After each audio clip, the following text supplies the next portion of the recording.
여러분, 평생 피땀 흘려 모은 재산이 나중에 우리 가족을 갈갈이 찢어넣는 불씨가 된다면 어떨까요? 생각만 해도 끔찍하죠. 오늘은 가족의 소중한 자산, 그리고 그보다 더 중요한 가족의 화합을 진흙탕 싸움에서 완벽하게 지켜내는 방법, 바로 그 핵심 자료를 들여다보려고 합니다. 보통 상속전쟁 이러면 막 드라마에 나오는 재벌집 이야기나 수백억 대 자산가들만의 전유물 같잖아요. 근데 지금 대한민국 현실은 진짜 완전히 다릅니다. 우리 옆집, 아니 당장 우리 가족한테 언제든 터질 수 있는 아주 현실적인 문제거든요. 방금 말씀드린 그 현실, 통계로 보면 딱 감이 오실 겁니다. 83%. 이게 뭔지 아세요? 법원에 접수된 전체 상속 분쟁 중에 무려 83%가 상속 재산 1억 원 이하인 사건들이라는 뜻입니다. 대단한 부자들만 싸우는 게 아니라 아주 평범한 보통 가정에서 치열한 소송전이 벌어지고 있다는 거죠. 최근 10년간 접수된 통계를 보면 상황이 얼마나 심각한지 진짜 기가 막힐 정도입니다. 상속사건만 자그만치 5만 6천 건이에요. 이게 어느 정도냐면 같은 기간 벌어진 이혼소송 건수의 거의 2배에 달하는 수치입니다. 상속분쟁, 더 이상 남의 일이 아니라 평범한 우리 가족들에게도 닥쳐오고 있는 거대한 위기라는 게 확실하게 증명되고 있죠. 자, 오늘 우리가 짚어볼 전체 로드맵입니다. 다가오는 상속 전쟁 시대부터 시작해서 유언공증과 유언대용 신탁의 비교, 실제 맞춤형 자선승계 전략, 신탁과 유류분의 충돌, 그리고 마지막으로 가족을 위한 상속 설계까지 쭉 이어서 살펴보겠습니다. 그럼 바로 첫 번째 파트로 들어가 볼까요? 1장, 다가오는 상속 전쟁 시대, 초고령 사회의 도래입니다. 한국의 인구 구조가 어떻게 변하고 있는지 생각해보면 답이 딱 나옵니다. 전 세계에서 가장 빠르게 초고령 사회로 가고 있잖아요. 1970년대만 해도 사람들의 돈 걱정은 주로 자식들 교육에 맞춰져 있었거든요. 그런데 2030년을 코앞에 둔 지금은 완전히 판이 바뀌었습니다. 은퇴 후 간병, 치매 대비, 그리고 내가 죽고 나서도 재산을 안전하게 관리해주는 종합재산 신탁 쪽으로 금융의 포커스가 쫙 이동했어요. 수명이 길어지는 만큼 재산을 지키고 넘겨주는 과정 자체가 진짜 훨씬 길고 복잡해진 겁니다. 이어서 두 번째 파트, 2장, 유언공증 대 유언대용 신탁. 자산승계 선택지들을 한번 비교해 보겠습니다. 자, 이제 유언공증과 유언대용 신탁, 이 두 제도를 한번 비교해 보겠습니다. 먼저 유언공증은 구조가 엄청 단순해요. 내가 세상을 떠났을 때 딱 한 번 즉시 집행되고 깔끔하게 끝납니다. 분쟁 소지도 적죠. 반면에 유언대용 신탁은 결정적인 무기가 하나 있습니다. 바로 연속성이죠.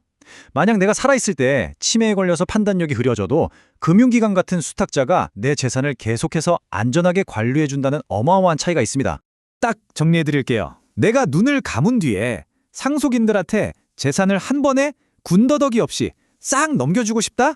그럼 유언장 쓰시면 됩니다. 근데 그게 아니라 재산을 물려주기는 하되 혹시라도 애들이 함부로 탕진하지 못하게 맞춤형 조건을 달아서 지속적으로 통제하고 싶다면요? 무조건 신탁이 훨씬 더 강력하고 확실한 도구가 되는 겁니다. 세 번째 파트입니다. 3장 맞춤형 자산 승계 전략. 이 신탁이 현실에서 어떻게 쓰이는지 사례를 한번 볼까요? 한번 상상해 보세요.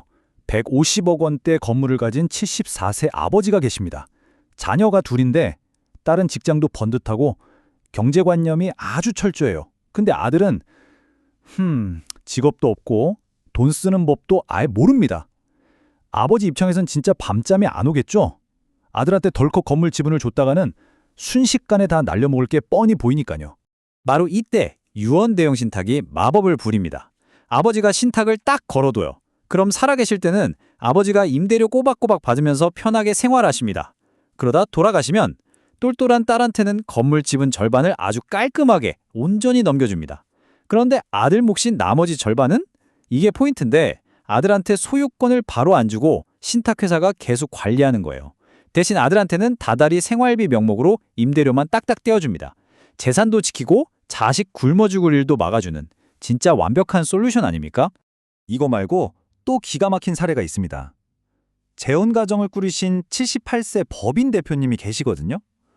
이분은 자기가 피땀으로 키운 회사 경영권을 어떻게든 장남한테 확실히 물려주고 싶어 하세요.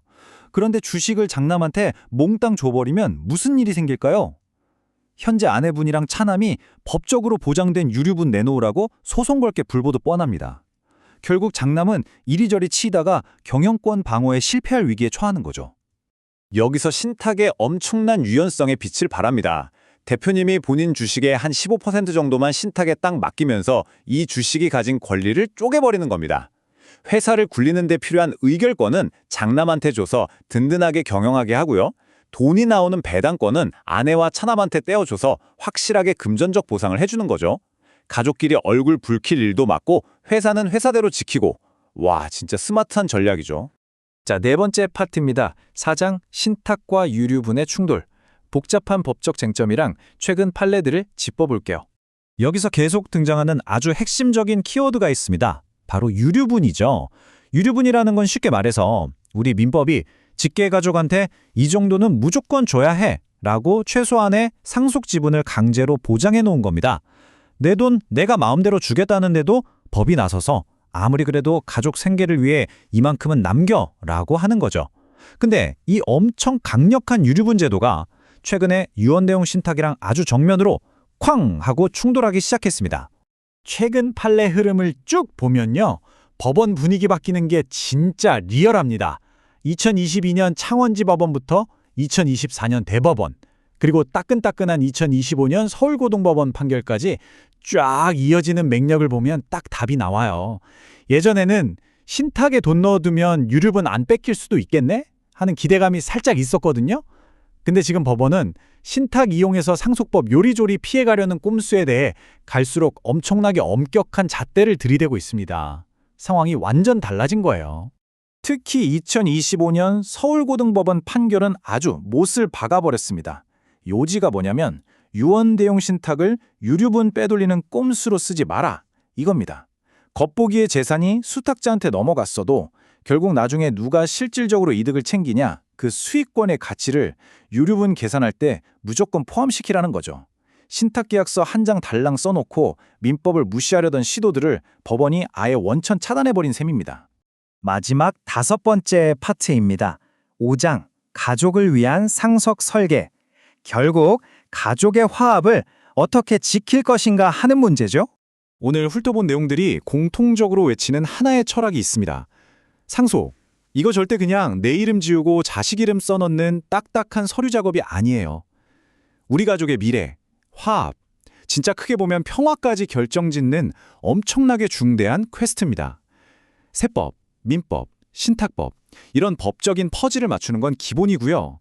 우리 가족들 사이에 얽혀있는 미묘한 감정선이나 역학관계까지 아주 세밀하게 들여다봐야만 제대로 성공할 수 있습니다. 자, 그럼 실전 액션 플랜 3단계 들어갑니다. 첫째, 막연히 신탁했으니까 끝!